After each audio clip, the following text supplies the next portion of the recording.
Perkenalkan, nama saya Berkat Surya Disinaga dengan NIM 2501010023. Saya dari kelas B. Di sini saya akan melakukan pengamatan terhadap hukum Oersted. Adapun tujuannya yaitu pertama, mengetahui hubungan antara arus listrik dan medan magnet, mengamati adanya arus listrik pada rangkaian sederhana, memahami prinsip dan hukum Oersted.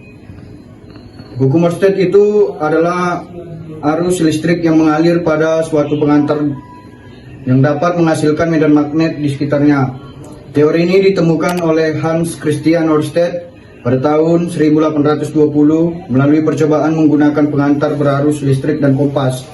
Semakin besar arus listrik yang mengalir, maka semakin besar pula medan magnet yang dihasilkan. Untuk melakukan pengamatan terhadap hukum Oersted ini, saya menggunakan alat dan bahan yaitu berupa baterai 1,5 volt, kemudian kabel dan air, dan kemudian itu ada pisau silet. Oke, ini adalah hasil dari percobaannya.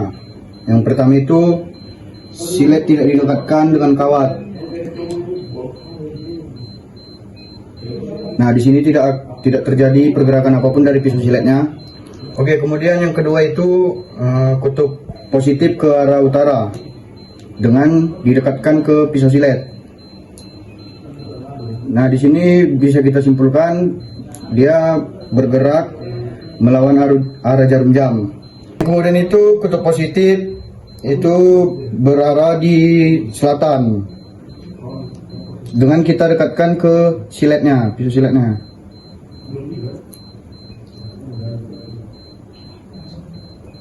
Nah, bisa disimpulkan dia itu bergeraknya berlawanan dengan arah jarum jam.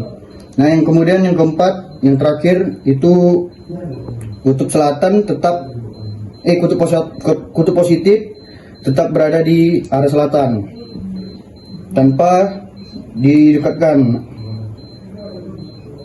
Nah, bisa kita simpulkan dia tidak terjadi apapun terhadap pisau siletnya.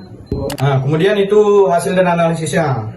Nah, saat rangkaian dihubungkan, arus listrik dari baterai mengalir melalui kabel menuju air dan silet. Pada percobaan terlihat adanya reaksi berupa gelembung kecil di sekitar silet yang menandakan terjadinya proses pengantaran listrik melalui air. Hal ini menunjukkan bahwa arus listrik dapat mengalir dalam rangkaian sederhana menggunakan media air sebagai pengantar. Kemudian yang terakhir yaitu kesimpulan.